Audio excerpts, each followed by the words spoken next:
Assalamualaikum warahmatullahi wabarakatuh. Waalaikumsalam warahmatullahi wabarakatuh. Baik, terima kasih teman-teman. Alhamdulillah hari ini kita sudah berkumpul di ruangan ini dalam keadaan insya Allah tidak kerasa apapun ya. Insya Allah dalam keadaan sehat semuanya dan masih semangat ya. Ya. Baik, hari ini saya diberikan amanah untuk diseminasi terkait dengan budaya positif. Kebetulan saya sebagai CGP dari Semester 2 Klaten angkatan ke-7 diminta untuk diseminasi terkait dengan modul 1/4 budaya positif gitu. Baik, adapun tujuannya dan latar belakangnya sebagai berikut. Jadi yang mendasari saya membuat rencana tindakan ini adalah karena saya merasa perlu belajar murid saya untuk mengenal budaya positif di kelas maupun di sekolah. Ya. Kemudian mereka bisa istilahnya mengejawantakan atau melaksanakan hal-hal budaya positif itu dalam kelas dengan nilai-nilai kebajikan universal. Selain itu, bagaimana murid-murid saya mampu secara konsisten mengaplikasikan dalam perilaku dan tindakannya di kelas atau sekolah sehingga terbentuk suatu budaya positif yang muncul dari dalam diri murid. Jadi intinya bahwa mereka itu sadar diri. Jadi mereka melakukan itu tidak karena paksaan kita, tidak karena aturan yang kita buat, tidak karena aturan sekolah, tetapi benar-benar mereka itu tahu seperti kalau misalkan anak kita berikan suatu pencerahan, Mas sampean bawa helm ya kalau naik kendaraan. Nah terus buat apa pakai helm? Nah akhirnya mereka berpikir, oh ternyata pakai helm itu biar tidak ditangkap Pak polisi. Intinya kan selamat ya, selamat. Terus kemudian ketika di jalan mereka melihat ada orang yang tabrakan nggak pakai helm, misalkan sampai terjadi hal yang tidak diinginkan, misalkan gitu. Akhirnya mereka berpikir juga, oh ternyata kalau pakai helm itu berarti bisa bisa menyelamatkan diri kita dari kecelakaan. Nah dari situ mereka punya satu kesadaran diri sehingga mereka atau anak-anak kita berpikiran bahwa baik saya akan pakai helm biar saya selamat kan gitu. Jadi bukan karena kita paksa Mas nganggo helm, nganggo helm tak pakai duit loh, misalnya helm tak pakai duit. Nah mungkin ketika pas kita sebatas ngasih reward atau punishment mereka akan mengerjakan, tapi kalau nggak ada reward, nggak ada punishment ya nggak akan dikerjakan gitu. Jadi intinya bahwa kita akan mengajak anak didik kita untuk bagaimana mereka sadar diri sehingga melaksanakan aturan-aturan yang mereka sepakati sendiri. Oke. Nah tujuannya adalah yang pertama diharapkan murid-murid secara sadar mengetahui dan memahami apa saja yang menjadi budaya positif di kelas atau sekolah yang lahir dari nilai-nilai kebajikan universal. Jadi mereka sadar dan paham bahwa satu nilai itu memang harus dikerjakan oleh mereka. Dan itu sadarnya itu bukan karena paksaan, tapi karena benar-benar paham akan kebutuhan nilai tersebut. Kemudian yang kedua, diharapkan murid-murid mampu secara konsisten mengaplikasikan dalam perilaku mereka sehari-hari di kelas atau di sekolah sehingga terbentuk budaya positif di kelas atau di sekolah.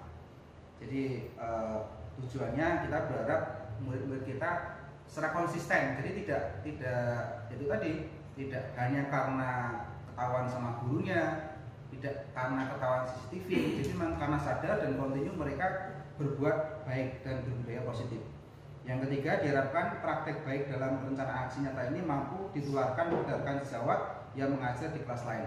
Jadi Bapak Ibu yang ada di sini mengharapkan saya nanti pengalaman saya ketika belajar di CGP, kemudian apa yang sudah saya terapkan di kelas saya, mungkin kalau ada yang baik bisa jenengan terapkan di kelas masing-masing. Cukup bisa nanti di sekolah juga akan ada satu nilai-nilai kebajikan universal yang bisa kita gerakkan bareng sehingga nanti sekolah kita budaya jadi positif, ya. Jadi ini tujuannya. Sebelum saya masuk ke beberapa bab yang harus kita bahas, intinya bahwa kita sebagai seorang guru itu mendidik itu tidak bentuk paksaan, karena juga sekarang ini kurikulumnya merdeka ya, maka dari itu kita pengennya tujuan pembelajaran seperti yang diterangkan oleh Kiai Jadwantoro itu adalah mengajak atau membentuk anak didik kita itu menjadi manusia yang merdeka dalam artian selamat dan bahagia gitu. Kalau selamat nggak bahagia ya nggak komplit. Bahagia saja tapi nggak selamat juga nggak komplit gitu kan. Maka memang kita pengennya anak kita itu ya bahagia di dunia, selamat di akhirat, juga selamat juga di dunianya dan selamat di akhirat. Dan semoga apa yang kita ajarkan ke anak didik kita bisa menjadi amal jariah buat kita semuanya. Amin. Baik, pokok bahasan nanti yang kita akan bahas perubahan paradigma belajar. Jadi kita akan mencoba membentuk mindset kita. Ya. Yang kedua, disiplin positif. Yang ketiga, motivasi perilaku manusia. Kemudian kebutuhan dasar manusia itu apa saja, posisi kontrol restitusi itu apa saja, kemudian keyakinan kelas dan segitiga restitusi. Mungkin kalimat ini agak membingungkan karena juga baru tahu ya restitusi itu apa toh? Restitusi tahu ya restitusi. Ya, tahu.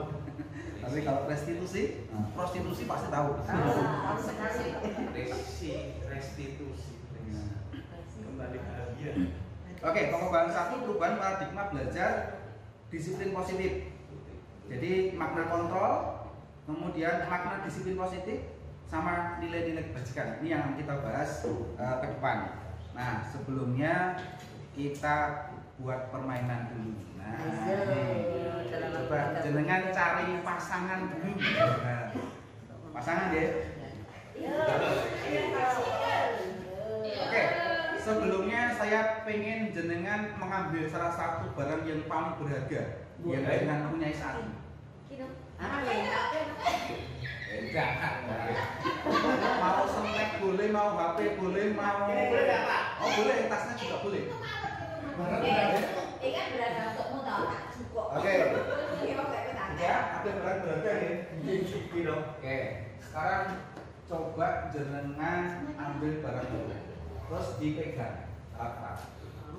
Pegang. Ya nggak tahu kalau apa itu kan ada rahasia di sini. Nah, oke. Pegang. Oke, dan pegang. Nah, sekarang pasangan sudah dapat? Sudah.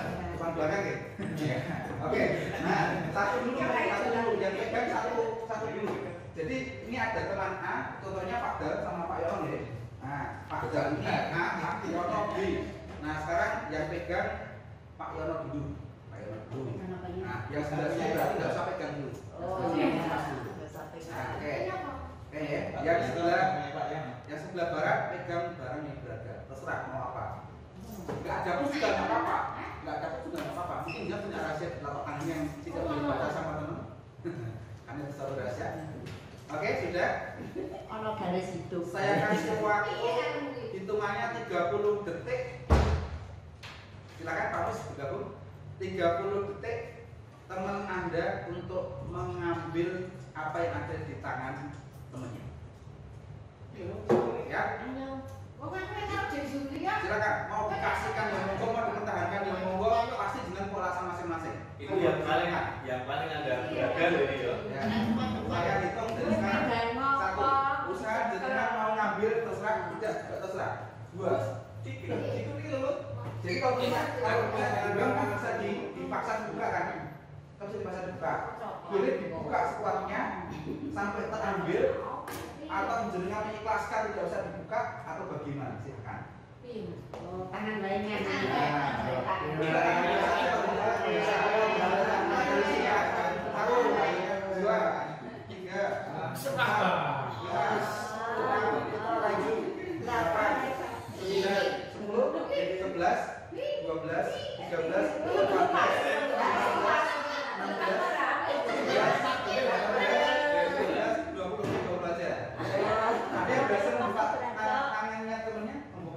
Genggamannya? Iya. Berhasil nih? Berhasil. Oke. Yang berhasil buka siapa teman jadi? Oke. Oke. Berarti yang ada contohnya berarti Pak Andi sama Pak Reza. Oke, Pak Andi sama Pak Reza. Berarti Pak Reza tadi tidak bisa mempertahankan atau sengaja diserahkan? Sengaja diserahkan. Oke.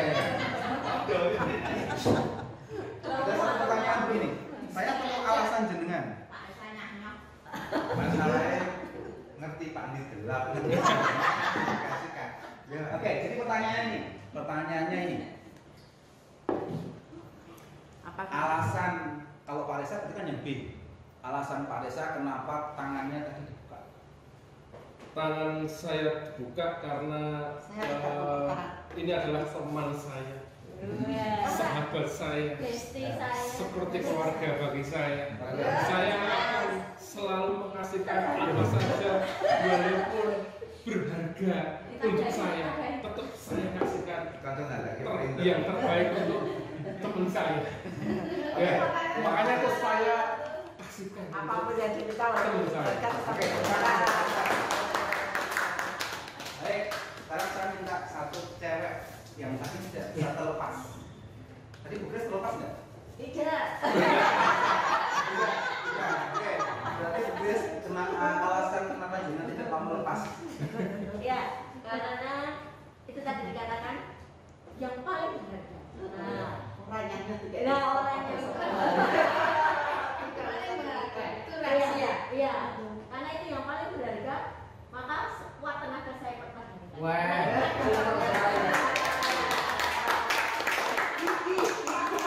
Oke, terus kemudian saya tanya ke Pak Andi. Nah, Pak Andi kenapa saya tadi berusaha dengan keras buka tanya Pak Reza? Karena saya ingin tahu apa sih yang menjadi barang rahasia, barang kesayangan dari Pak Reza ini.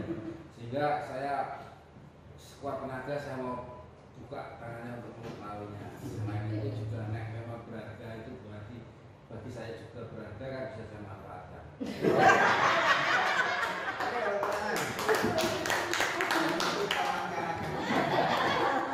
Oke, sekarang pertanyaannya ini umum nih, umum. Kira-kira dari kedua orang tadi, si A dan si B, itu kira-kira yang memegang dari kontrol itu si A atau si B? Nah, Si A, kenapa tuh? karena itu barang yang paling berharga. Si A itu berarti yang tangannya ya pegang tangan ya. Yang kontrol. Oke. Ada pendapat lain? Si B itu saya tuh. Ya. Si B. Oh iya dong, jaringan si A kan jaringan sing Oh, tangan. Baik sih. Sama. Sama. Ya. Pak Andi, berarti tidak ada usaha kontrol dari si B berarti. Si B berusaha mengontrol si A enggak? Pak Andi berusaha untuk kontrol Pak Reza enggak? Ya jelas. Oh iya, Ya, sampai akhirnya Pak Reza terkontrol sama Pak Andi Iya. dan lepas gitu kan? Lepas. Nah, Oke. jadi ada dua sisi yang saling mengontrol gitu. Oke. Saling kontrol mengontrol. Hati-hati kalau Ya, siap. Oke, siapa yang kontrol? Wah, kalau Ini ada Pak Fajar, ini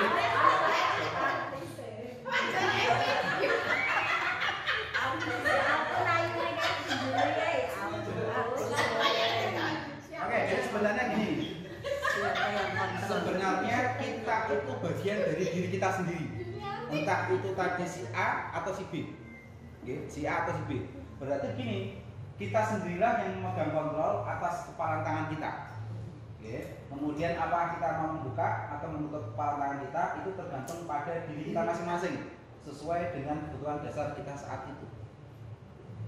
Ya, makanya tadi kalau Pak Reza ini koncoku dhewe ya tak buka gitu kan. Sama ketika jenengan sama seorang suami dan istri gitu. Coba misalkan Bu Yuli suruh buka kuping depan Pak Fajar, pasti nggak mau. Nggak mau, itu rahasia Bu Yuli. nggak mau karena ada Nggak mau, orang. iya. Ya karena kan di ruangan ini Pak saya nggak bisa masak. Oh iya. Di ruangan yang lain, sekarang lain. Ya, jadi memang gitu. Jadi memang pada saatnya kepalan tangan itu akan kita buka atau rahasia bisa kita buka. Jadi pada saatnya kita akan tutup. Kalau Bu Yuli dengan suaminya kalau ditutup terus jadi masalah. Jadi masalah. Maka kadang-kadang kita perlu mengontrol diri kita sendiri. Dan yang tahu kita sendiri, bukan orang lain, gitu kan. Kapan saatnya kita mengontrol diri kita, kapan kita membuka diri dan kapan kita menutup diri itu adalah kontrol dari kita pribadi masing-masing. Setuju nggak? Setuju. Baik, lanjut. Nah, sekarang ada satu makna kontrol yang orang-orang kadang-kadang itu salah tafsir, ya, salah tafsir, miskonsepsi, konsepnya salah. Ini teori tentang pilihan, Ada satu ilustrasi guru mengontrol murid. Ya, pada dasarnya kita tidak dapat memaksa murid untuk berbuat sesuatu jika murid tersebut memilih untuk tidak melakukannya. Ya. Kemudian walaupun tampaknya guru sudah mengontrol perilaku murid, hal demikian terjadi karena murid sedang mengizinkan dirinya dikontrol. Oke. Contoh kalau misalkan kita memberikan satu materi, kemudian hari ini praktek A, anak nggak suka, gitu kan? Anak nggak suka. Ada beberapa yang nggak suka. Karena mereka buka diri, ya wis lah, nggak apa-apa lah, daripada racun biji. Akhirnya dia siap untuk dikontrol. Jadi sebenarnya mengontrol dengan cara ini tuh satu hal yang kurang tepat. Karena kontrolnya berbentuk paksaan terhadap murid. Jadi ini perlu dibenarkan ya. Kemudian ilusi bahwa semua penguatan positif efektif dan bermanfaat. Saya ulangi bahwa semua penguatan yang positif efektif dan bermanfaat. Penguatan positif atau bujukan adalah bentuk-bentuk kontrol. Jadi ketika misalkan ayo dan digarap, ora sesuk ora tok gawean lho. Itu kan satu kontrol yang positif. Pandangan kita nih, pandangan kita sebagai seorang guru. Kowe nek ora gelem nuruti apa karepku, ora tak biji apik. Nek kowe gelem nuruti karepku, tak biji apik. Itu pandangan kita akan berhasil dalam mendidik siswa. Segala usaha untuk mempengaruhi murid agar mengulangi suatu perilaku tertentu adalah suatu usaha untuk mengontrol murid tersebut. Dalam jangka waktu tertentu, kemungkinan murid tersebut akan menyadarinya dan mencoba untuk menolak bujukan kita. Maka kadang-kadang pada saat kita memberikan penugasan, ada anak yang tidak mau mengerjakan tugas. Gitu? Terus akhirnya gimana? Akhirnya Pak kasih waktu tambahan Pak besok saja ya Pak ya. Pak besok bisa akhirnya mereka nggak mengumpulkan. Itu berarti bahwa apa yang kita anggap itu efektif dalam kita penguatan positif, ternyata anak juga pada suatu waktu mereka nggak mau. Okay. Nah, coba nanti kita sambil kita padankan dengan apa yang terjadi dalam kehidupan sehari-hari. Ada dua lagi, ilusi bahwa kritik dan membuat orang merasa bersalah dapat menguatkan karakter. Ya, kadang-kadang nih, kalau di rumah mungkin ketika Pak Fajar dibilang sama Buli, Pak, masuk sampai wong lanang benak gending gak iso. Terus Pak Fajar kira-kira gimana? Apa ya malah turu? Apa langsung ke gending? Gimana Pak Fajar? Kira-kira kalau itu terjadi nyata, kira-kira dengan gimana? Ada suatu aspek negatif, masuk wong lanang wis dadi bojoku ora iso mendak gendeng. Terus dengan gimana? Nah, kalau jawabnya selengean ya jawab saja di suami ini jenengan itu bukan untuk mengurai gendeng. Tapi karena saya tidak biasa ya saya langsung naik, nggak usah dikasih perintah.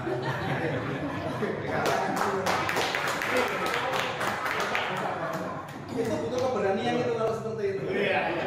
Tapi luar biasa sekali cuma memang Pak Fajar itu berani. Oke. Coba saya baca di situ. Menguatkan kritik dan rasa bersalah untuk mengontrol murid menuju pada identitas itu gagal. Mereka belajar untuk merasa buruk tentang diri mereka. Mereka mengembangkan dialog diri dengan yang negatif. Jadi ketika kita sampean ini masuk mangkat telat terus, bisa nurat telat, itu akan muncul dalam diri mereka bahwa ini uangnya telatan ternyata. Masuk kayak gini aja nggak bisa ngerjakan, temennya udah bisa loh. Akhirnya mereka anak berpikir bahwa berarti aku tuh bodoh, kan gitu, ya. Terus akhirnya kalau kita sih pengennya ketika kita ngomong itu anak akan ada penguatan karakter, akhirnya berubah. Wah sini pintar loh mas, nah kok dikerjakan. Nah, tapi seperti itu tidak menjamin bahwa kita bisa mengontrol positif anak. Oke. Yang terakhir, ilusi bahwa orang dewasa memiliki hak untuk memaksa. Banyak orang dewasa yang percaya bahwa mereka memiliki tanggung jawab untuk membuat murid-murid berbuat hal tertentu. Apapun yang dilakukan dapat diterima selama ada sebuah kemajuan berdasarkan sebuah pengukuran kinerja. Jadi kadang kita pilih, kalau anak kita paksa untuk mengerjakan suatu proyek misalnya, anak nggak suka, terus kemudian anak berusaha untuk mengerjakannya dengan tertatih-tatih, gitu ya. Nah, kita berpikir bahwa ketika nanti anak itu mendapatkan nilai 100, oh berarti anak itu sesuai dengan harapan saya dan saya bisa mengontrol anak itu. Ini ternyata juga tidak pas. Ya.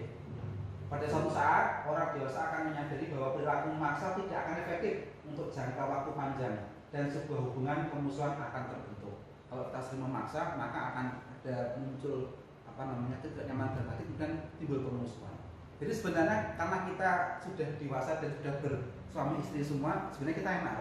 Kalau rasa itu muncul dari dalam diri bukan karena paksaan, itu apapun akan terasa bahagia, kan gitu.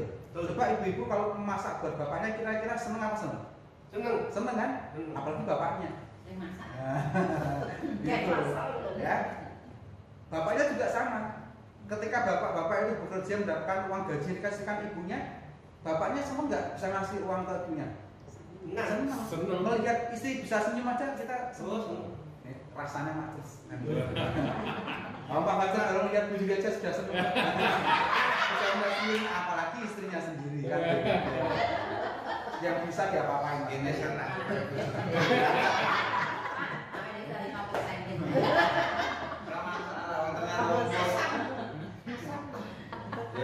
Oke. Sekarang kita akan coba membandingkan antara stimulus respon sama teori kontrol. Jadi kalau kita memberikan stimulus ke anak, kemudian responnya seperti apa, sama teori kontrol yang anak diberikan pilihan tadi, ya, choice theory. Jadi bagaimana menumbuh dan merubah dari paradigma stimulus respon pada pendekatan teori kontrol. Jadi sebenarnya kalau kita melihat, jadi sebenarnya pola pikir. Pada saat stimulus kontrol, stimulus respon yang sering kita praktekkan di keseharian, kita berpikir bahwa realitas kebutuhan kita itu sama. Kita berpikir seperti itu. Oh, bocah ini sekolah yang ini mesti pinginnya bujuk, pinginnya mesti sekolah, pinginnya mesti engkau apalagi kerja melanjutkan wirausaha. Enggak juga. Pada saat teori kontrol, realitas kebutuhan kita berbeda. Orang jadi ngajar ke sini mungkin berbeda-beda waktu jari. Ada yang pakai waktu pas sakit, diundang lah, gitu. Ada yang snacknya mana begini, ada snacknya ya. Ini contoh aja. Ada yang kemarin aku habis diundang sama Pak Dal, sekarang juga saya dengan pasti harus datang dan seterusnya. Jadi mungkin beda-beda mungkin, perasaannya beda-beda. Dalam kebutuhan akan berbeda. Nah, tapi coba teori kontrol ini yang tadi saya bilang choice teori tadi ini kita coba terapkan. Jadi ketika kita seperti ini, kita mengajar seperti ini, kita harus tahu dulu, anak-anak hari ini kalian bahagia Pak. Wah saya nggak bahagia Pak. Kenapa nggak bahagia? Hari ini saya nggak dapat uang saku Pak, gitu kan. Nah seperti itu kemudian akan muncul satu permasalahan, anak bisa berpikir, oh berarti kalau gitu nanti kita iuran biar si A ini bisa ikut makan kan gitu. Ini contohnya seperti di 06. Wes tenang, nggak duit, nggak apa-apa kan gitu. Nah, sebenarnya kendaraan masih pegang uang. Agar tipes ya. Ya, ada satu lagi, semua orang melihat hal yang sama. Padahal setiap orang itu memiliki gambaran berbeda. Ya, ketika ada satu bentuk ya, fisik itu diminta untuk mengamati seseorang, kita punya pandangan beda-beda, dari sudut pandang berbeda-beda. Pak Fajar sama Pak Andi mungkin melihat satu teman Bu siapa? Putri misalkan. Nah, Putri ini yang agak bisa dicontohkan. Nah, mungkin Pak Fajar sama Pak Andi pandangannya berbeda. Wah, Ki Ayu, Pak Ki Rayu, saya bujuk bukan gitu. Nah, kadang-kadang wah ini saya jadi bojoku ya patut. Nah katanya seperti itu. Nah, ini kan nggak asli gambaran asli. Gambaran asli gitu. Orang jadi gini. Memang kita harus seperti ini. Jadi kalau orang kita kan kalau belajar kan harus bahagia. Kita ciptakan rumah ini bahagia. Ya, dan seterusnya. Jadi model berpikir menang kalah. Kalau model berpikir kita adalah menang-menang untuk yang teori. Jadi biar kita menciptakan pola pikir itu yang saling menguntungkan. Ya. Jadi jangan sampai gini. Contohnya stimulus respon sama teori kontrol itu ketika kita memberikan materi ke anak, itu kita ya senang memberikan materi, anak juga senang. Nah, bagaimana caranya? Ini yang perlu kita gali. Ya. Kalau kita yang senang, muridnya nggak senang, berarti ya nggak pas. Kalau muridnya senang, kita nggak senang juga nggak pas. Jadi sama-sama kita senang. Nah, ketika kita senang kan bisa ada kesepakatan tuh. Nanti kita bahas di belakang. Oke. Nah, sekarang saya disiplin. Apa yang terbayang dalam diri Bapak Ibu tentang kata disiplin? Coba dibayangkan dulu, Pak Del langsung menjawab tegas. Disiplin harus tegas. Pak Yono mungkin yang mengurus tentang OSIS sesuai dengan aturan. sesuai dengan aturan. Ada lagi pendapat? Tepat waktu. Tepat waktu. Patuh. Hah? Patuh dengan Patuh dengan sesuai dengan aturan. Aturan. patuh dengan aturan. Oke. Kebiasaan. Hah? Kebiasaan. Kebiasaan. Oke. Kebiasaan baik. Disiplin. Baik, coba kita telaah kira-kira seperti apa disiplin itu. Kok disiplin plus maksudnya positif? Bapak pendidikan kita di Jalan menyatakan bahwa di mana ada kemerdekaan, disitulah harus ada disiplin yang kuat. Merdeka apa disiplin?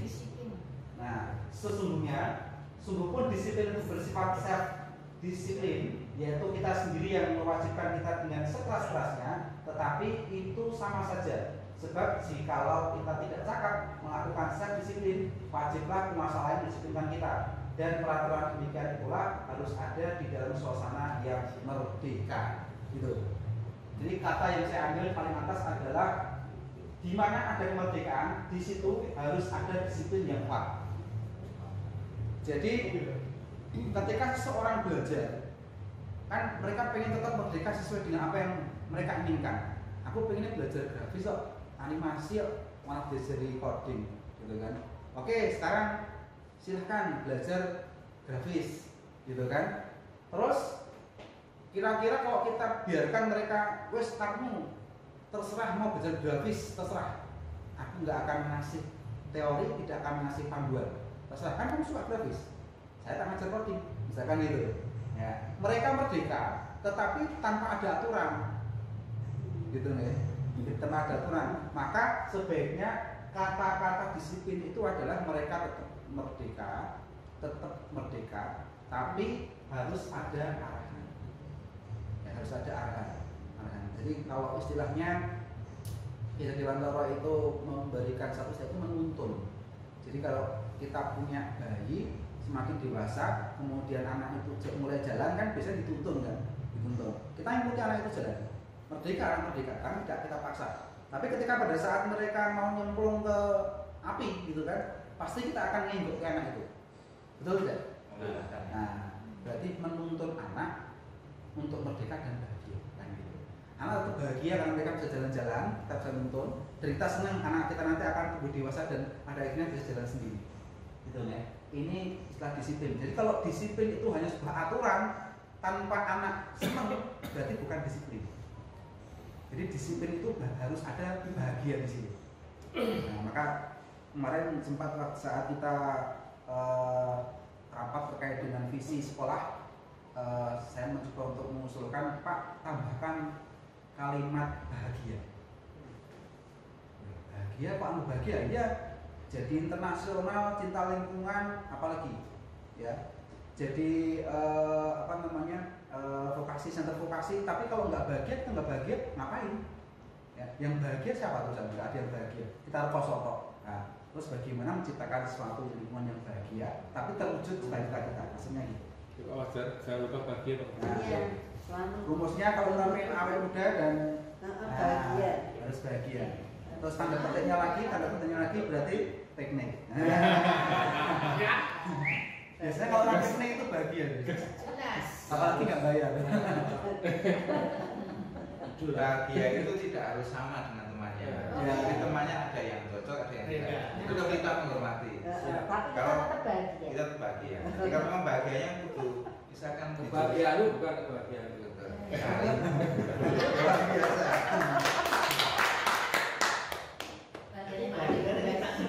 Baik.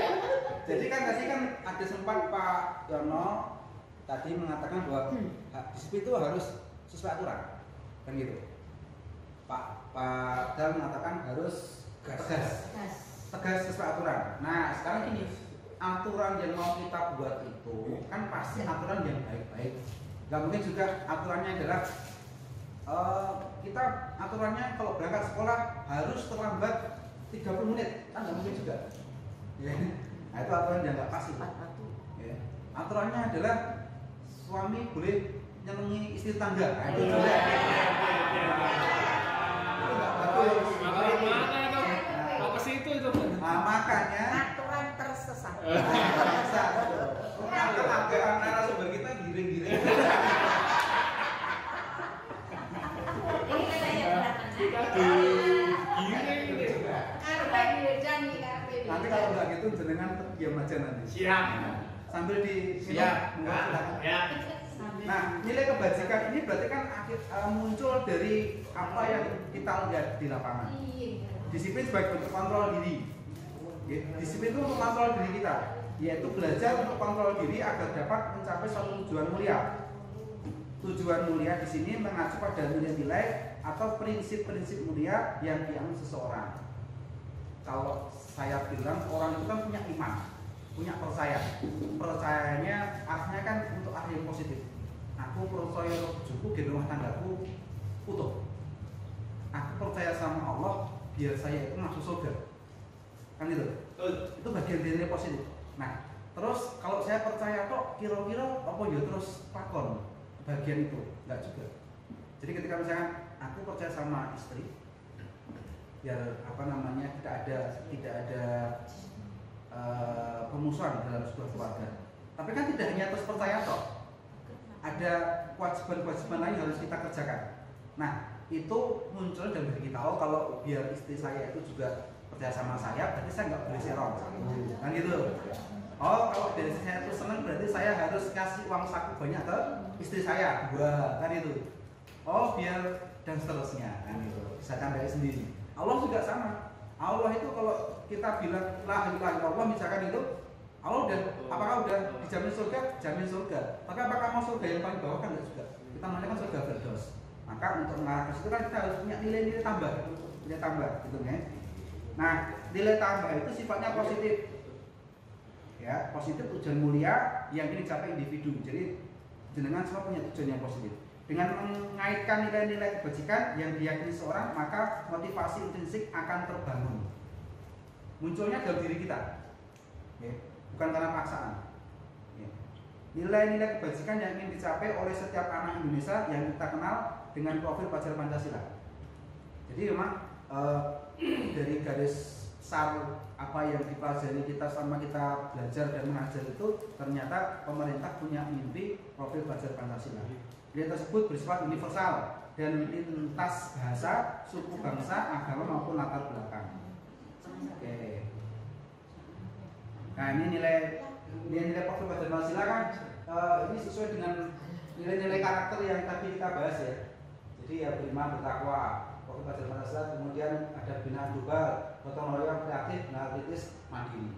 Jadi ini satu nilai yang ingin kita tumbuhkan dalam diri anak didik kita dan diri kita juga pribadi, karena kalau kita nggak memberikan contoh yang baik, karena juga akan bisa muncul problem baik juga. Nah, jadi ini profil Pancasila yang sudah tahu semuanya. Nah, sekarang saatnya kita diskusi. Strategi apa yang selama ini Anda terapkan untuk menanamkan disiplin positif pada murid-murid Anda? Bagaimana hasilnya pada perilaku murid-murid Anda? Nilai-nilai kebajikan apa yang Anda rasakan penting saat ini untuk ditanamkan pada murid-murid Anda di kelas atau sekolah Anda? Mengapa? Nah, ini ada 2 pertanyaan. Saya ingin ada ada diskusi ya. Kita akan coba diskusi. Saya ingin jawaban pertama. Saya tidak akan menunjuk kira-kira siapa yang mau menjawab. Ada yang punya strategi yang sudah diterapkan biar anak disiplin? Pak Joko? Oke, monggo. Assalamualaikum warahmatullahi Waalaikumsalam. Sedikit izinkan saya menjawab. Kalau nanti salah, siap salah. Ya, Siap. Jadi strategi yang selama ini saya terapkan kepada anak didik saya, khususnya kelas 2, itu adalah menekankan untuk pemahaman tata tertib sekolah. Oh, okay. Ya, jadi begitu kita bilang sama anak-anak, kamu harus baca buku tertib yang ada di sekolah ini. Karena apa? Kamu masuk di sini ini tata tertibnya sudah dibuat, bukan tata tertibnya menyesuaikan kebutuhan kami. Sementara gitu, Bapak Sigit, kalau ada yang salah saya mohon maaf. Assalamualaikum warahmatullahi wabarakatuh. Waalaikumsalam. Baik, strateginya Pak Joko, saya sudah menangkap biar anak-anak itu bisa positif, disuruh membaca Tata tertib. Kawan ini tata tertib yang buat siapa? Kita. Sekolah ya. Yang buat bukan siswa tapi sekolah ya. Ya. Suruh baca biar mereka ingat. Kan gitu. Oke, bagus Pak Joko. Terima kasih. Satu tindakan yang bagus. Nah, sekarang pertanyaan kedua. Nilai-nilai kebajikan apa yang Anda rasakan penting saat ini untuk ditanamkan pada murid-murid jenengan di kelas? Kira-kira nilai kebajikan yang masih kurang jenengan rasakan di kelas jenengan? Setelah sekian lama berjalan, memang ada sebagian ya tinggal 3-5 orang yang masih kurang memahami karena dia banyak alasan, karena dia menyesuaikan keadaan di rumah dan di teman bermainnya. Jadi ketika teman-temannya sudah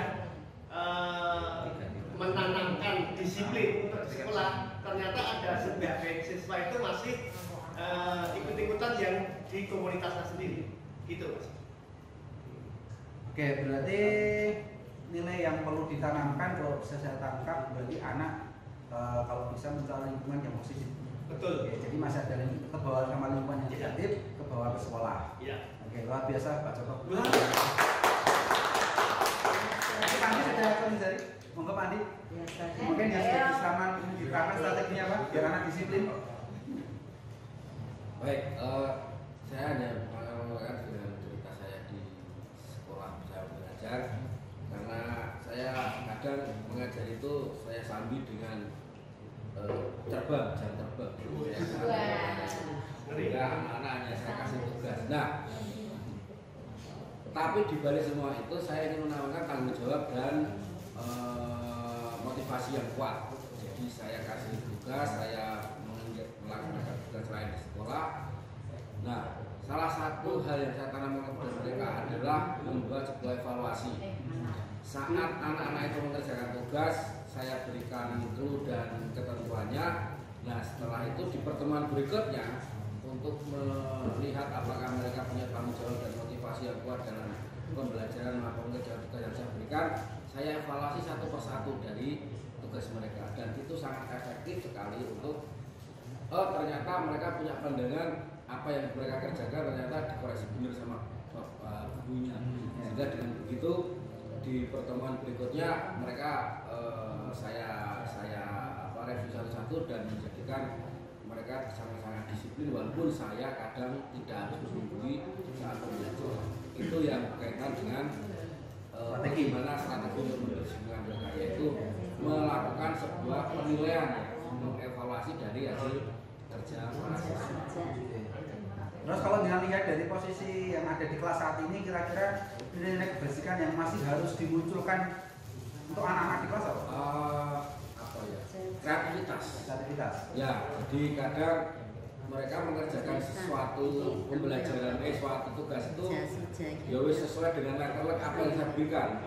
Kadang kreativitas untuk supaya lebih, wah kita tambah ini ya mungkin masih ada kurang di situ, sehingga ya walaupun mereka sudah mengerjakan keinginan untuk membuat kreativitas agar pekerjaannya itu lebih baik itu masih agak kurang. Itu yang sekiranya. Terima kasih tepuk tangan Bapak Andi. Luar biasa ada orang guru panutan kita. Nah, Pak Andi dan Pak Joko. Kalau Pak Andi menerapkan disiplinnya, strateginya adalah dengan memberikan reward istilahnya ya, nilai yang baik terhadap anak yang punya kreativitas yang tinggi. Nah, dan yang dirasakan anak-anak masih ada beberapa yang punya kreativitasnya belum maksimal. Jadi masih mengerjakan, yang penting dapat nilai. Ini yang perlu ditingkatkan. Jadi nilai kreativitasnya harus ditingkatkan. Baik, terima kasih Pak Andi sama Pak Joko. Oke, kesimpulan di belakang kita bahas untuk bahasan yang kedua, kebutuhan dasar manusia. Bertahan hidup. Ya. Jadi pada dasarnya manusia saat ini lahir itu punya kebutuhan dasar yang utama bertahan hidup. Sekolahnya sing urip pengen mati. Hanya orang stres. Orang yang orang genep. Pasti kalau orang yang genep nggak stres pasti dia pengennya bertahan hidup. Sama-sama. Ya. Yang kedua, penguasaan. Nggak tahu. Yang jelas kalau ada orang yang bilang aku nggak pengen jadi apa-apa. Tapi pada suatu saat mereka pengen berkuasa di suatu tempat. Ya, saya nggak bilang harus sekolah tidak, harus lingkungan kerja tidak. Tapi pada saat dia tidur aja lah. Paling gampang kita tidur dengan istri. Nah, penguasaan ranjang itu kadang-kadang bisa tidak sadar itu dikuasai oleh bapak-bapak. Sekali single tidak pikiran. Jadi penguasaan. Kadang-kadang ingin tempat tidur itu yang leluasa.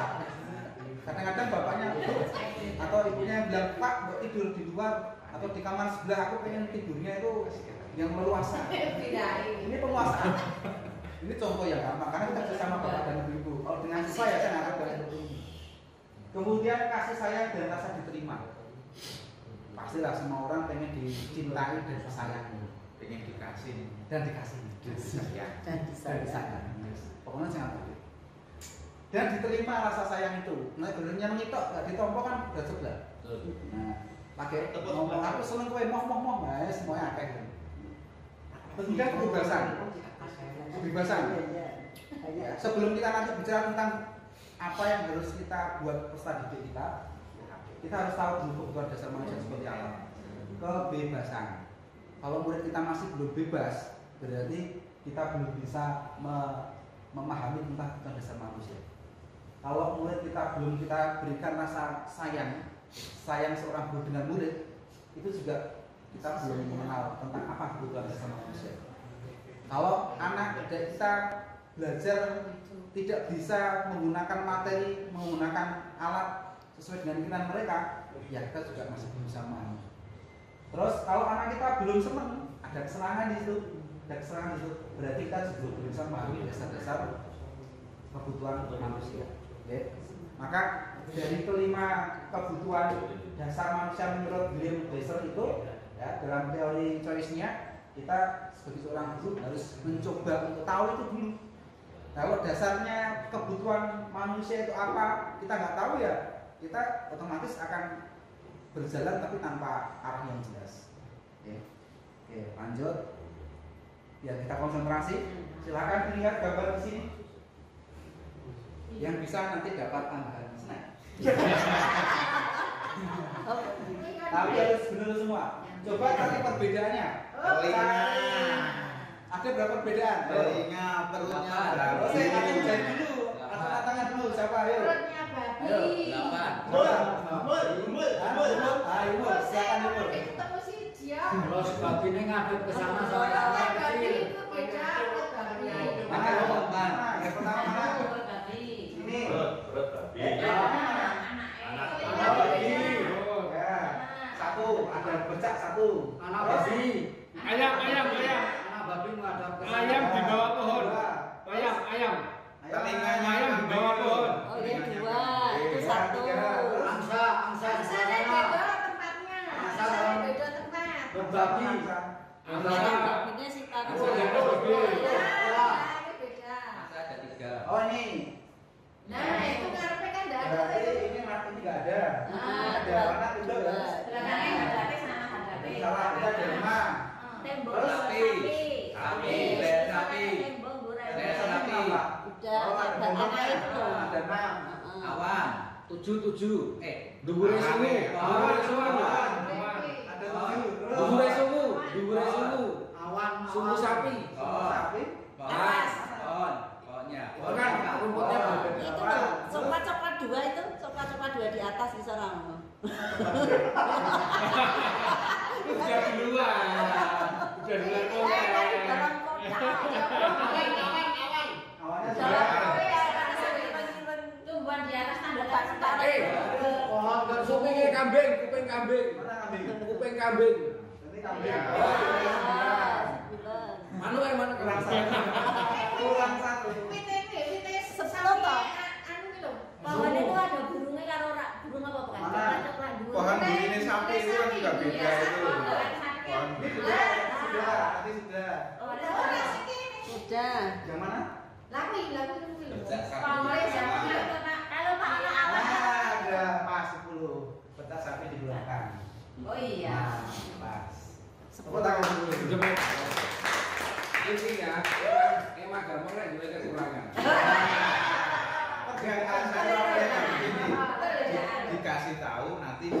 dapat Snack. dikasih snack. Berarti Bapak silakan sambil diminum dulu. Berarti Biar tidak capek HP. Senang yang pertama itu. Ini sampesan ini dapat kesempatan santri. Apa nih ngarep gue ini? Sudah itu ditanya saya memar. Sudah itu. Isis biul. Ya Pak Jilo gimana Pak? Oke, lanjut. Lanjut. Bahasan ketiga tentang motivasi perilaku manusia. Jadi orang itu perilaku itu pasti ada motivasinya. Gerakan manusia itu pasti ada motivasinya. Oke, ada 3 motivasi untuk menghadiri ketidaknyamanan atau hukuman. Menghindari. Nah, untuk menghindari ketidaknyamanan atau hukuman. Orang melakukan sesuatu, kebanyakan orang menghindari ketidaknyamanan. Arah nyaman itu mendingan saya berbuat A daripada B karena ada hukumannya. Yang kedua, untuk mendapatkan imbalan atau penghargaan dari orang lain. Jadi 2 teori, punishment sama hidup. Yang ketiga ini yang jadi satu pemikiran kita. Untuk menjadi orang yang mereka inikan dan menghargai diri sendiri dengan nilai-nilai yang mereka percaya. Jadi ada orang hidup itu takut dengan hukuman, maka dia berjalan sesuai dengan rule. Ada orang itu yang dia berperilaku baik karena pengen ada reward. Kalau Nabi ada basiran dan nabilan, ada berita bahagia dan berita ketidakbahagiaan. Jadi kalau kamu bisa taat Allah Rasul, iman dan Allah Rasul, surga. Kalau tidak iman Allah Rasul, nulaini Allah Rasul, neraka. Kan gitu. Tetapi perlu penyadaran diri. Penyadaran diri. Nah, mereka melakukan sesuatu karena nilai-nilai yang mereka yakini dan hargai. Maka iman itu penting. Dan mereka melakukannya karena mereka ingin menjadi orang yang melakukan nilai-nilai yang mereka yakini tersebut. Ini adalah motivasi yang akan membuat seseorang memiliki diri positif karena motivasi berperilakunya bersifat internal, bukan eksternal. Jadi kalau Nabi atau Rasul itu memberikan satu bentuk ini loh, kalau kamu kerja ini maka surga, kalau tidak maka neraka. Intinya kalau kita nggak ada iman ya sama aja.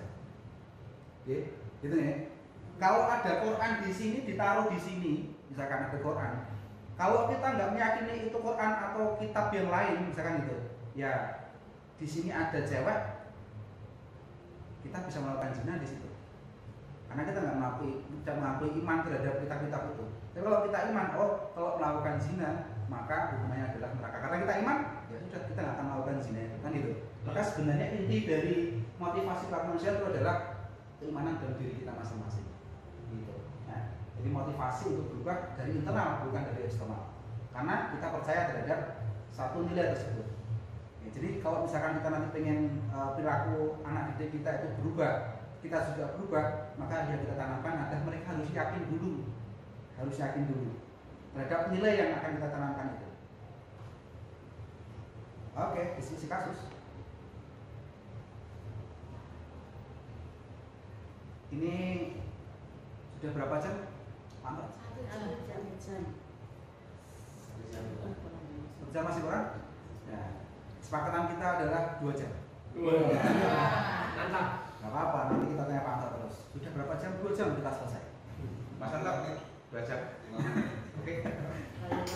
Oke, baik. Di sini ada kasus Iva kurang menguasai pelajaran matematika. Kebetulan ini ada 2 orang guru matematika. Sehingga pada saat pelajaran tersebut berlangsung, dia lebih banyak berdiam diri atau menggambar di buku pelajarannya. Nah, pada saat guru matematikanya Pak Seno menanyakan pertanyaan, Iva menjadi gugup dan tak sengaja menjatuhkan tasnya dari kursi, serta tiba-tiba menjadi gagap pada saat berupaya menjawab. Seluruh kelas pun tertawa melihat perilaku Iva yang bicara bergagap dan terkejut tersebut. Pak Seno pada saat itu membiarkan teman-teman Iva mentertawakan Iva yang tergagap dan malu luar biasa, dan malahan minta Iva untuk maju ke depan dan berdiri di depan kelas sambil menunjuk hidungnya karena tidak bisa menjawab pertanyaan Pak Seno. Kelas semakin gaduh dan anak-anak pun tertawa melihat Iva di depan kelas memegang ujung hidungnya. Loh, ada pertanyaannya, apakah Anda setuju dengan tindakan Pak Seno terhadap Iva? Tidak. Kenapa Pak Reza tidak setuju? Ya. Apa lagi? Pak Seno memberikan hukuman terhadap Ya, si hukumannya kan Iva Ya, karena dia nggak itu namanya mempermalukan, jadi mengudon apa namanya Bullying. siswa bullying. Bullying. ya. Secara tidak langsung itu telah Iya. Oke, terima kasih. Tepuk tangan Pak Risa dulu. Nah, sekarang menurut Anda, tindakan Pak Seno terhadap Iva apakah adalah sebuah hukuman atau konsekuensi? hukuman. Hukuman. Ya, Hukuman? ya. Kenapa hukuman, Pak Mus? Tidak ada kesepakatan di awal. Oke. Jawabannya Pak Mus tepat sekali. Bagus. Nah, jadi apa yang tadi Pak Joko terangkan, jadi kalau saya pengen anak disiplin ya saya suruh baca buku disiplin tentang sekolah. Siapa yang buat sekolah? Berarti kalau tidak ada kesepakatan siswa dengan sekolah dalam hal membuat aturan, kemudian kita memberikan satu hukuman, berarti itu berupa hukuman, bukan konsekuensi.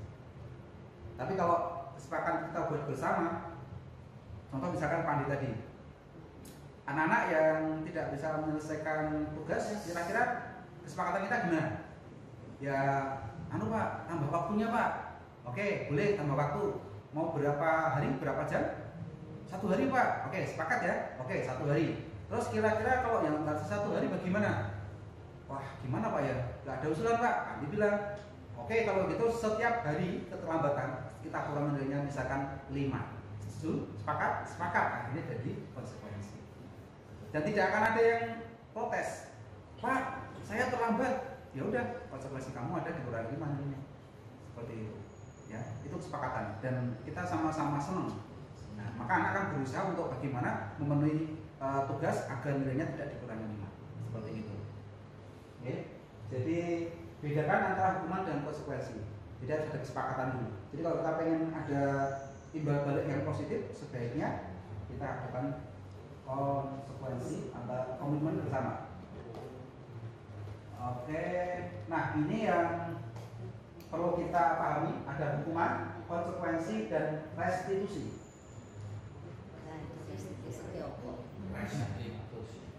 Oke, ini saya ini Masih lama ya Pak? kurang 10 menit. Izin ya Pak Guru. Boleh? Ke Boleh. belakang sebentar. Ya. Ke depan enggak, ke belakang sana enggak ada pintunya. Enggak. Rangga. Jadi kalau kita melakukan hukuman itu, kalau kita identifikasi hukuman itu akan mengarah pada suatu kegagalan sebenarnya.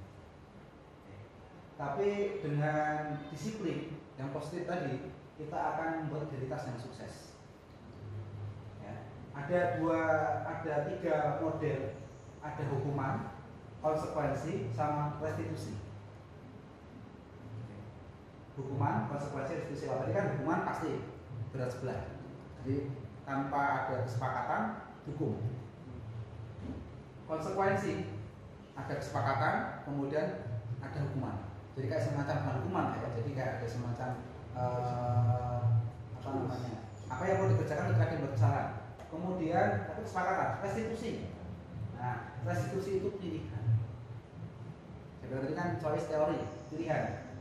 Jadi ketika seseorang itu berbuat suatu kesalahan, nah kita berupaya untuk mengajak mereka itu untuk berdiskusi dulu. Sampai nanti masalah, oh ya Pak, saya merasa salah, kenapa? Dia bicara A, B, C, D, E. Terus apakah tidak ada sesuatu yang bisa kamu kerjakan? Oh ada, gitu kan. Contohnya misalkan ini, ada seorang anak gaduh di kelas, kemudian apa namanya mencoret-coret tembok, gitu kan. Kalau guru datang ke kelas, kemudian anak pada duduk semua. Nah, terus kemudian tanya, siapa yang coret-coret, kata jujur. Nah, kemudian anak karena dia punya keyakinan kalau Pak jujur akan dapat masalah, nah dia datang. Mohon maaf Pak, saya yang mencoret-coret. Kenapa? Karena saya suka mencoret-coret Pak. Berarti kamu punya apa namanya bakat untuk coret-coret? Iya, gitu kan. Ya sebenarnya bakat itu bagus, bisa dikembangkan, tetapi sebaiknya coret-coret itu dituangkan dalam hal yang positif, kan gitu. Apa tidak ada pilihan lain untuk kamu coret-coret? Oh bisa Pak, saya bisa coret-coret di kertas dan seterusnya. Ada gambaran? Oh ada, ini gambaran saya Pak. Akhirnya muncul satu pilihan-pilihan. Oh, kamu bisa nggak kira-kira menghapus? Oh bisa Pak, ya udah dihapus. Besok lagi dan diulangi ya, siapa? Jadi itu ada satu pilihan. Apa yang kamu kerjakan kalau misalnya kamu berbuat itu lagi? Nah mereka berpikir, saya nggak akan mengulangi Pak, karena itu akan mengganggu lingkungan. Jadi satu pilihan apa yang harus dikerjakan oleh si anak itu untuk tidak mengulangi dan memilih hukumannya sendiri. Nanti akan ada video. Yang lebih perjelas. Kita akan percepat aja di sini. Terus ada posisi kontrol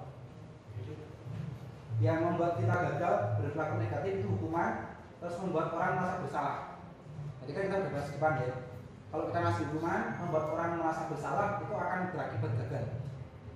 Ini sudah diteliti. Kemudian perilaku kontrol positif itu mencoba berusaha menjadi seorang teman. Jadi kadang-kadang kita guru pengennya kita dengan anak itu seperti teman. Itu kontrolnya positif, tapi belum maksimal. Terus modelnya memantau, dia teman sambil mengawasi. Lebih ke arah bisa ngayomi, gitu kan. Kenapa kamu terlambat, gitu kan.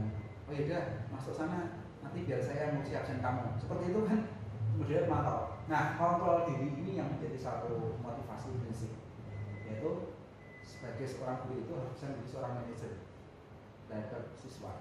Oke. Nah, dengan apa? Kalau yang itu guru misalkan ya, contohnya aja, nanti bisa di-copy filenya. Guru berbuat menghardik, menunjuk, menyakiti, menyindir, itu kan hukuman. Kemudian berceramah menunjuk kekecewaan mendalam, kayak ceramah senakeh. Terus gue ini jangan dari bocah sini gue betul. Jadi gue iso ini. Nah, itu membuat orang bisa bersalah. Gue jomono sak wong tuamu. Nah, tambah semakin bersalah. Itu ternyata kontrolnya negatif. Yang positif membuatkan alasan-alasan untuk murid-muridnya. Seperti tadi sebenarnya kamu itu nggak salah berbuat seperti itu, tapi ada yang lebih baik lagi kalau misalkan kamu berbuat seperti ini kan itu. Kemudian menghitung dan mengukur, ya, itu dan mengukur ini lebih ke arah kita membandingkan. Jadi kalau kamu pengen lebih bisa berhasil, paling tidak kamu bisa ini kan itu. Ada pemantauan dan diukur. Terus ada kontrol diri, mengajukan pertanyaan-pertanyaan. Jadi kita ada diskusi dengan siswa. Oke, ini waktunya karena terbatas. Saya kasih video aja yang lebih jelas. Siap. Nah, video. Jadi kurang saja. Masih kurang saja? Kurang seberapa jam?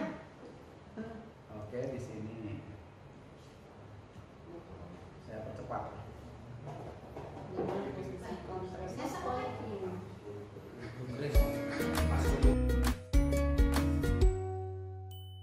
Salam bahagia Ibu dan Bapak guru hebat.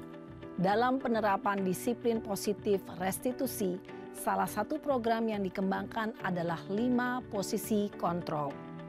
5 posisi kontrol dalam restitusi adalah proses perjalanan seorang pendidik agar dapat mengenali dirinya. Pada video kali ini, kita akan membahas tentang 5 posisi kontrol yang dikembangkan oleh Diane Gosson dan contoh penerapannya.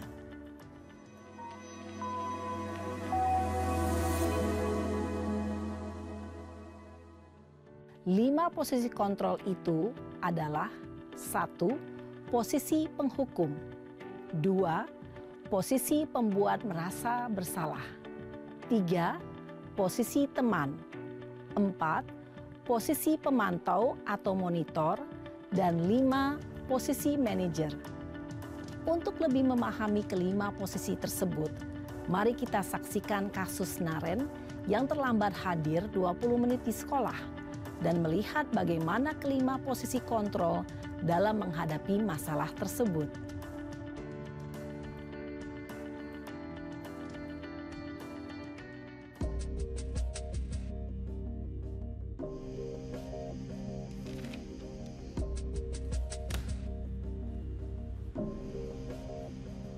Naren! Sini kamu! Selamat pagi, Bu. Selalu terlambat. Kamu deh, pasti terlambat. Maaf, Bu. Saya... Apa?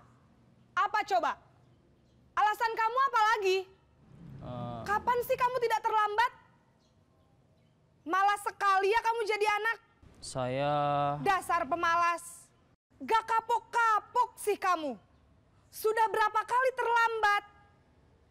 Sana, kamu keliling lapangan basket 2 kali.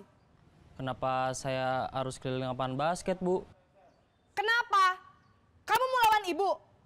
Berani-beraninya jawab. Sudah terlambat, masih berani jawab pula. Sekarang, keliling lapangan basket 5 kali sekalian. Biar kapok. Cepat. Pergi sana ke lapangan basket. Posisi penghukum biasanya berbicara dengan nada tinggi, menghardik, menunjuk-nunjuk, menyakiti, dan menyindir. Hukuman bisa berupa fisik maupun psikis. Ibu dan bapak guru hebat. Dampak yang terjadi pada murid ketika guru berada pada posisi penghukum adalah murid cenderung akan memberontak, bahkan menyimpan dendam.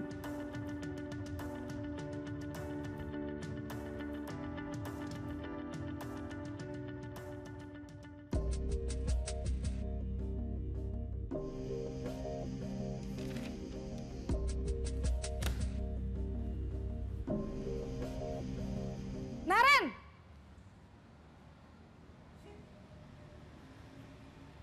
Selamat pagi, Bu. Naren. Kamu kenapa terlambat lagi, nak? Ya Tuhan, Naren. Kamu senang ya bikin ibu susah ya? Kalau kamu terlambat lagi, nanti ibu yang ditegur bapak kepala sekolah, nak. Disangka ibu tidak bisa membina kamu. Duh, gimana ini? Maaf, Bu. Duh, Gusti Naren.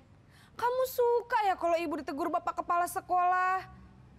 Terus, sekarang ibu harus tulis apa ini di buku absen? Ini kamu sudah sering terlambat loh. Ibu harus apa coba? Maaf, Bu.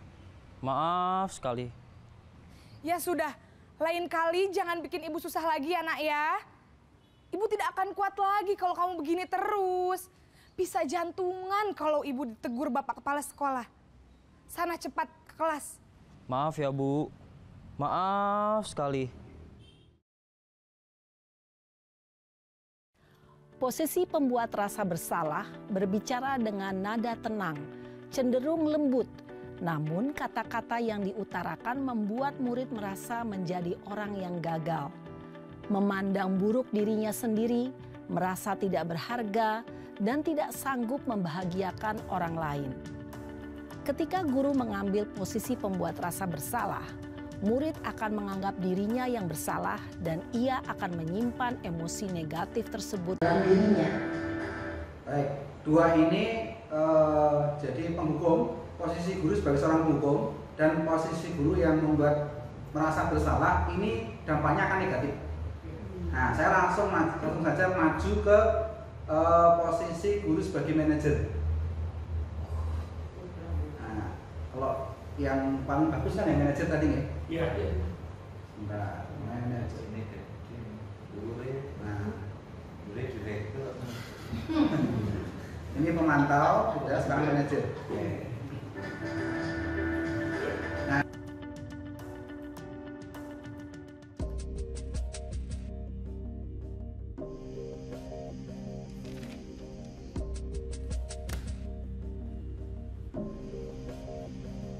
Naren!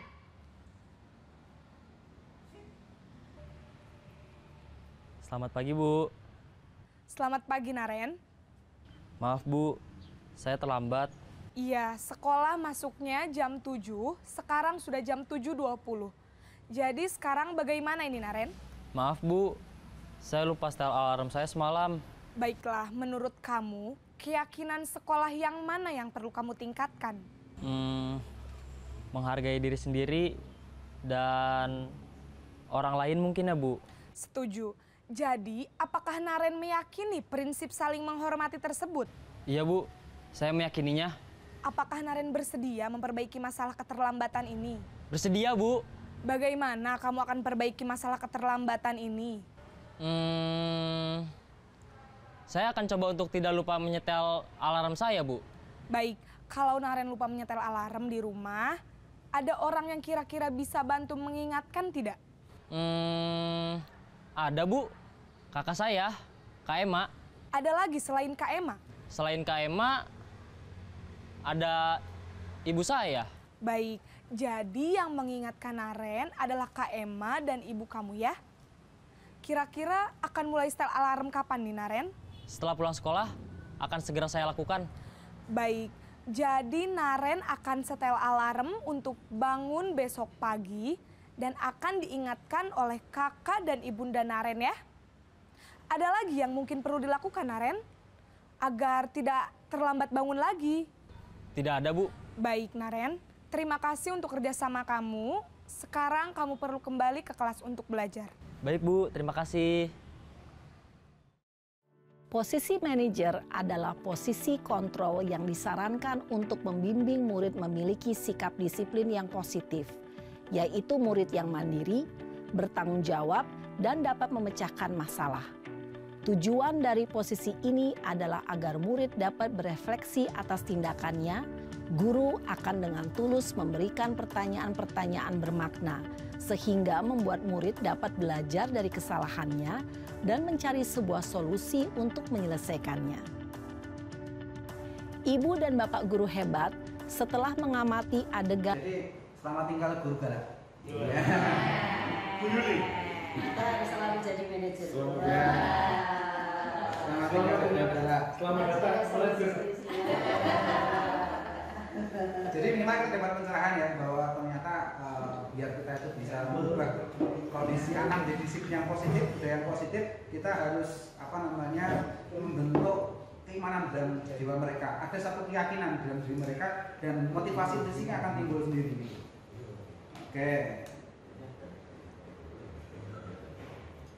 Ini cara membentuk keyakinan di sekolah. Jadi gini, ceritanya gini. Kan kalau kita pengen membuat satu aturan kan tadi kan harus ada kesepakatan. Contoh konkret saya ketika mengajar di kelas, saya buat aturan. Aturan itu sepakati sama siswa. Setelah sepakat, kemudian jadi sebuah aturan. Di awal biasanya ada kayak kesepakatan belajar, misalkan datang tepat waktu dan sebagainya. Terus kemudian pada tengah waktu itu anak-anak melanggar aturan. Contohnya ketika pas harusnya pagi itu baca Quran sama kitab, mereka tidak mengerjakan. Sudah baca Quran? Belum, kok belum? Kan gitu. Anak cuma diem. Akhirnya udah kita bikin keyakinan bersama. Kalau memang keyakinan itu tidak bisa kita kerjakan, ya udah kita buang aja. Kita buang. Jadi misalkan kalau kalian merasa keberatan untuk baca Quran, berarti silahkan baca Qurannya dicoret aja. Anak akhirnya punya keyakinan. Sebenarnya bisa Pak, cuma kita belum bisa ngolah waktu saja. Oke, dan masukan, akhirnya muncul satu keyakinan. Dan keyakinan itu bisa kita sepakati menjadi sebuah keyakinan kita tempelkan di kelas. Jadi kalau misalkan ada anak yang misalkan contoh terlambat gitu, bisa baca keyakinan kita kemarin, oh iya maaf Pak, saya paham, saya terlambat, konsekuensinya sesuai kesepakatan kemarin seperti ini. Nah seperti itu ya. Oke, itu keyakinan dan harus bernada positif. Jadi keyakinan itu misalkan datang tepat waktu, tekun belajar dan menyimak guru. Ini keyakinan buat anak sendiri. Jadi kalau saya lakukan yang saya lakukan di kelas itu, saya kasih Google Form, kemudian anak ngisi. Keyakinan apa yang mau kamu munculkan di kelas? Oh, datang tepat waktu Pak, kemudian berdoa, baca Quran. Udah. Kemudian setelah semua terkumpul, kemudian saya share ke anak, mana yang kira-kira hampir sama kita buang. Ya, kita buang jadikan satu. Nah, kemudian jadilah keyakinan kelas yang kita buat bersama. Nah, terus tadi ada posisi kontrol restitusi tadi yang sudah kita contohkan. Ini ada pendekatan untuk menciptakan disiplin positif. Nah, segitiga restitusi. Jadi kalau misalkan anak melakukan sebuah kesalahan, kan udah ada keyakinan mereka masih melanggar. Nah, kita coba validasi dengan cara segitiga restitusi. Jadi anak-anak kita ajak untuk seperti tadi. Kalau tadi kan diajak untuk ngomong dulu, ya, divalidasi dulu. Permasalahannya benar apa tidak? Kalau ada laporan, benar apa tidak? Istilahnya tabayun. Kalau dalam bahasa Arabnya ditabayunkan dulu. ada laporan, Pak kemarin si A si B itu berkelahi, nah dipanggil, atau kita ke anaknya ditanya, saya dengar ada perkelahian kemarin, kamu tahu nggak yang berkelahi siapa? Seperti itu. Nah, divalidasi dulu. Terus kenapa? Ya, ada satu validasi, kemudian kenapa berkelahi? ABCDE dia jawab. Kemudian menanyakan keyakinan. Kira-kira kalau berkelahi itu bagus apa tidak menurut kamu? Di agama kamu diajarkan nggak berkelahi? Oh tidak, nggak boleh. Akhirnya keyakinan itu muncul. Dia bisa membaca sendiri. Kemudian ini bisa dibalik-balik ya, menstabilkan identitas. Kalau anaknya misalkan modelnya pemarah, maka kita bisa memberikan satu penekanan. Sebenarnya berkelahi itu bagus. Nyatanya orang yang di ring tinju itu saling memukul, tapi kan ada aturannya di situ. Jadi kalau berkelahi jangan asal berkelahi, ya berkelahi ada aturannya. Kalau kamu punya kekuatan pencak silat dan sebagainya, ada tanding pencak silat, nggak apa-apa. Kamu berkelahi di ring nggak apa-apa, dan ada jurinya, ada aturannya, bahkan ada prestasi. Tapi kalau berkelahi di luar, ya, menyakiti orang lain tanpa sebab, apakah menurut kamu itu satu keyakinan yang baik? Oh tidak, akhirnya muncul satu etikat baik anak untuk minta maaf dan sebagainya.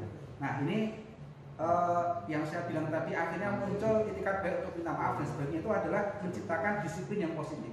Akhirnya dia tidak akan mengulang lagi berbuat kesalahan yang sama. Oke, sudah dilihat videonya. Sebenarnya ada banyak video, tapi waktunya terbatas. Terakhir, apakah masih ada pertanyaan? Tidak. Snacknya sudah habis? Sudah. Waktunya sudah habis, Pak Anto? 1:12. Oke, alhamdulillah. Baik, tepuk tangan buat kita semuanya. Ya, terima kasih buat kehadiran Bapak Ibu semuanya. Sebelum saya akhiri, saya pengen dapat satu masukan dari teman-teman. Kira-kira apa yang sudah kita diskusikan hari ini menurut pendapat jenengan, kira-kira seperti apa? Ada yang mau menyediakan diri untuk berkomentar tentang pertemuan kita hari ini? Ketua kelas. Kesan-kesannya bagaimana?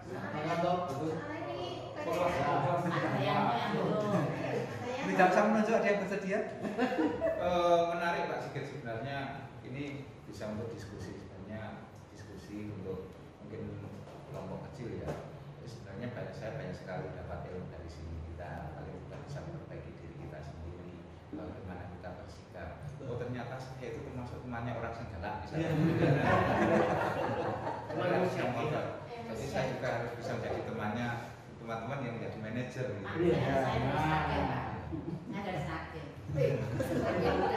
Di satu sisi saya ambil nilai positifnya, jadi mungkin diskusi kecil semacam ini perlu, apalagi ada snacknya Pak. Iya. Kita bahagia. Apalagi nanti makan siang. Saya kira itu Pak. Jadi prinsipnya banyak sekali ilmu yang didapat hari ini, nambah pengalaman, mungkin bisa buka wawasan kita. Terima kasih, itu Pak Sigit. Oke, tepuk tangan buat Pak Fajar. Oke, terima kasih Pak Fajar. Jadi kalau kita pengen lebih jauh lagi tentang diskusi, mungkin kita bisa bentuk namanya komunitas praktisi Pak. Jadi monggo nanti mungkin mulai dari jurusan masing-masing atau MGMP bisa ngobrol bareng. Mungkin kita di mana, mau kemana, kemudian mau bicara apa. Nanti mulai dari bicara pribadi, kemudian bicara tentang anak didik kita, bicara tentang pelajaran kita, bicara tentang bagaimana kita mengajar anak didik kita. Akhirnya di satu temuan-temuan baru yang akhirnya menciptakan satu iklim yang positif seperti itu. Nah, monggo nanti teman-teman bisa yang hari ini sudah hadir bisa nanti disebarkan ke teman-teman yang lain biar ilmu yang kita dapat ini insya Allah bermanfaat buat yang lainnya juga. Jadi amal jariah buat saya dan jenengan semuanya. Oke, terima kasih Bapak Ibu atas atensinya, atas kesediaan waktunya. Saya berterima kasih banyak, dan kalau ada kekurangan dalam saya menyampaikan materi dan memandu diskusi, saya mohon maaf yang sebesar-besarnya. Sekali lagi terima kasih. Kita tutup pertemuan kita hari ini dengan bacaan hamdalah bersama-sama. Terima kasih. Assalamualaikum warahmatullahi wabarakatuh.